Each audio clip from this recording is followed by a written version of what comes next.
boshladik. Assalomu alaykum hurmatli va aziz tinglovchilar. Bugun siz bilan davlat tilida ish yuritish fanidan mana rahbar xodimlar barchangizni malakangizni oshirish kursida navbatdagi darsda to'planib turibmiz.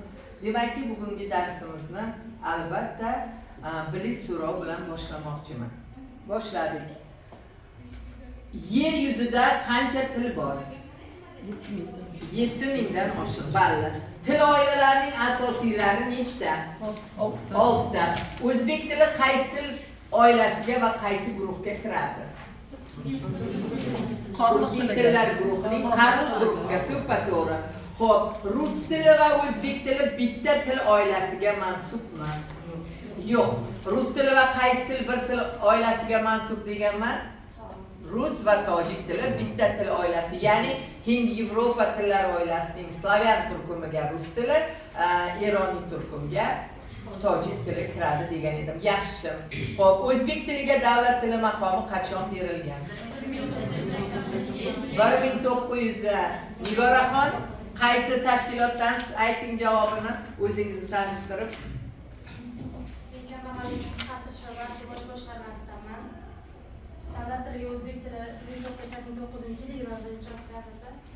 O'zbek tiliga davlat tili maqomi 1989-yil 21-oktyabrda berilgan. Yaxshi. Til to'g'risidagi qonunning yangi tahriri nechanchi yilda qabul qilingan azizlar? Tahrir yangisi. Til to'g'risidagi qonunning yodimizdan ko'tarildi. 1995-yil 21-dekabrda, adashmang, u imlo to'g'risidagi qonun edi. Davom etamiz. O'zbek tilining asosiy imlo qoidalari qachon qabul qilingan? Endi 1995-yil 24-avgustda 339-sonli Vazirlar Mahkamasining qarori bilan. Yaxshi. Xo'p, faollashamiz tinglovchilar. Demak, yangi qabul qilingan imlo qoidalari necha bo'lim, nechta banddan iborat? 17 ta bo'limdan. 7 bo'lim, 82 banddan iborat beradi. O'z fikrlari bilan qanaqa yangiliklarni kuzatdik? Yangiligi juda ko'p edi. Hayotda ko'p edi. Masalan, qanaqa yangilik bor edi? Birinchisi, harfiy birikmalar. xo'p, qani o'zingiz tanishtirib, qanaqa yangiliklarni kuzatdingiz? Men Davudullo Muborak, O'zbekiston aksiyadorlik kompaniyasi Surxondaryo filialida muhandis bo'lib ishlayman. Yaxshi. Har 3 ta harfiy birikma ch, sh, n, Xo'p. tutuq belgisi kiritildi. Tutuq belgisi, xo'p, apostrof sifatida kiritildi. Yana hozir harfiy birikmalardan ne harfiy birikmasi bo'g'in ko'chirish qoidasiga ko'ra qay yo'sinda ko'chirilyapti? Masalan, singel, ko'ngil, dengiz, Nil, dengiz. doskada yozib ko'rsating.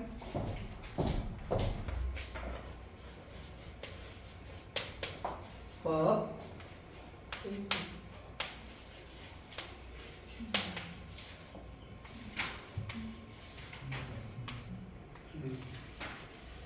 Rahmat. Demak, harfiy birikmalar ikkinchi bo'g'inga ko'chirilyapti. Bo'g'in ko'chirish qoidasiga ko'ra. Navbatdagi savolim, C harfi hozirgi yangi qabul qilingan imlomizga ko'ra qanday? C dedim, sirkul, C silindrdagi qanday ko'rinishda yozilyapti? Marhamat, doskaga o'ziga ishongan bir tinglovchini chorlamoqchiman. Marhamat. Davomida buyurun oling. Hop. So'z boshida kelsa, Hop. so'z shaklida yoziladi. Yaxshi misol keltiramiz. Sirk. Xo'sh, yana so'z oxirida. So'z oxirida kelsa, ikki unli o'rtasida kelsa. U oxiri emas, so'z oxirida kelsa, S tarzida. Masalan, abzas, shprits, to'g'rimi? Shprits demaysiz-ku, shprits deb yozasiz. Abzas. Xo'p, so'z o'rtasida undoshdan keyin, so'z o'rtasida undoshdan keyin. So'z o'rtasida undoshdan keyin S ko'rinishda yozing misoli bilan. Ru Aha, korrupsiya. Yo'q, to'g'ri yozyaptilar. Korrupsiya. Xo'p, qachon tesi shaklida reanimatsiya. Balli, o'zingiz tanishtirib joyingizga o'tishingiz mumkin. Men Qo'qon tuman O'zingiz tanishtiring. Qo'qon tuman tibbiyot birlashmasida kadrlar bo'limida inspektor vazifasida ishlayman. Shu o'quv kursidan o'zingizga yangiliklarni oldim deb o'ylaysizmi? Albatta. Ko'pmi yo umuman kam miqdordami? Ancha ko'p. Xo'p, hozir Nigoraxon apostrof dedilar. Shunday tutuq belgisi bilan ajratiladigan harfiy birikma bor. Siz o'shani men misoli bilan o'tganman, yodingizga ola olasizmi o'shani? A'lo. Yo, a'lo u bor, lekin sh harfiy birikmasi bor. O'shani ajratish uchun ishlatiladigan tutuq belgisili misollarimiz bor edi. Tutuq belgisi bilan beriladigan. Kimni yodida bor, hurmatli tinglovchilar? Nima dedik? Ishoq. Ishoq, yasha. Yozing doskaga ishoq va ashob so'zlarini. Xo'p, yozavering shu yerda. Shaxs nomi, Mana. tutuq belgisi, ishoq. Aha, ishoq. Ishoq. Ashob.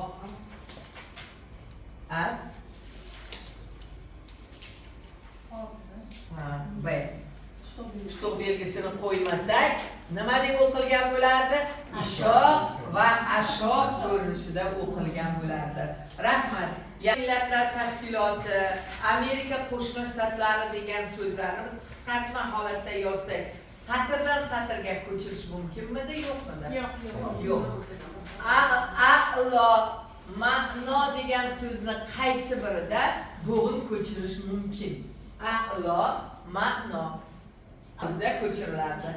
Ibora nechi bo'g'inli so'z aslida? Aslida 3 bo'g'inli so'z, lekin bitta unlikni bir satrga ko'chirishga, qoldirishga sizning haqqingiz yo'q. 21-asr, 10-B sinf, 9-bob degan so'zlarda, birikmalarda biz bo'g'in ko'chirish qoidasini qanday amalga oshiramiz? Marhamat. 20da umuman uni satrdan satrga olishga haqqimiz yo'q. Demak, azizlar, biz siz bilan ancha mavzularni o'zlashtirdik birinchi, ikkinchi modulda va bugun ikkinchi modulimiz ham o'zining yakuniga yetmoqda. Biz bugun siz bilan navbatdagi mavzu xususida fikr yuritamiz. Tinish belgilari. Avval sizga ma'lum qilganim kabi, har qanday tinish belgisining o'zining vazifasi bor degan fikrni aytgandim. To'g'rimi? Bitta virgul, bitta so'zning, butun bir gapning, nafaqat so'zning, balki butun boshli gapning mazmunini o'zgartirishi mumkin. Masalan, qaysi misolni aytdik biz? Mashinadan 2 bolali ayol tushdi. 2dan keyin pauza qiladigan bo'lsak yo tinish belgisi qo'yadigan bo'lsak, biz mashinadan 4 kishi tushganligini tushuntirdik. Mashinadan 2 bolali ayol tushdi desam, ona va 2 ta bolani tushunishingiz mumkin edi. Bugun doskada tinish belgilarining mavzusi va o'sha tinish belgilariga bag'ishlangan mavzuning rejasi doskada turibdi, azizlar. Tinish belgisi nima va o'sha 10 ta tilimizdagi tinish belgilarining vazifalari xususida fikr yuritamiz. O'tkazamiz. Xo'p. Demakki, men sizga avval aytganman, orfografiya to'g'ri yozish qonun qoidalarini, fonetika tovushlar tizimini, orfoepiya to'g'ri talaffuz qonun qoidalarini, dialektologiya shevalarini o'rganardi, frazeologiya iboralarini. Bugungi punktuatsiya atamasi yoki termini qanday ma'nolarni bildiradi va tinish belgilarining o'zbek tilida qanday ahamiyati bor degan savollarga javob topamiz. Demakki, punktuatsiya atamasi lotinchadan punctum degan ma'noni bildirib, u shu so'zdan olingan bo'lib, nuqta, o'rin-joy degan ma'noni bildiradi. Nuqta degan ekan punctum aslida. Tinish belgilari o'zbek adabiy tilida yozma nutqimizda fikrimizni to'g'ri, ifodali va mantiqli bayon qilinishi uchun asosiy vazifani o'taydi. O'zbek tilida tinish belgilarining 10 ta turi bo'lib sanab o'taman va o'zingiz ko'rib turibsiz. Bular tinish belgilari nuqta, virgul, 2 nuqta, tire, uzdov, nuqtali virgul, qavs, ko'p nuqta, qo'shtirnoq, so'roq. Savol bermoqchiman sizga. 10 ta tinish belgisi bir-biriga yaqinmi yoki uning har birining vazifasi har xilmi? To'g'rimi? Men boshqa, Muborak boshqa, Hojona boshqalar, Shahriyor, Shohruh hammalari boshqa odamlar, to'g'rimi? Demakki, tinish belgilari bu o'zbek adabiy tilida nutqimizning ravonligi, to'g'riligi va mantiqiyligi uchun xizmat qiladi. Masalan, sen g'azalning birdamlik jilvasimi chinmiding? Yo g'azallarda bitilgan ul parivash senmiding? Soch sumbul, orazi gul, bir tani siyminmiding? Balki shirin emas, sen o'zing shirinmiding? Asosiy tinish belgisi nima? So'roq. Adabiyotimizda tajohuli orifona degan san'at bor. Shu qizning go'zalligini bilib turibdi shoir, bilib bilmaslikka olyapti o'zini. Sen g'azalning birdamlik jilvasimi chinmiding? Yo g'azallarda bitilgan ul parivash senmiding? Ataquli va o'sha parivash siz. Og'zaki nutqda biz siz bilan suhbat quramiz, dialog. Dialog nima degani? Ikki yoki undan ortiq kishilarning suhbati dialog deyiladi. Har qanday dialog tuzayotgan paytingizda tire bilan boshlaysiz. Birinchi odam savol beradi, ikkinchi odam shu savolning javobini beradi. To'g'rimi?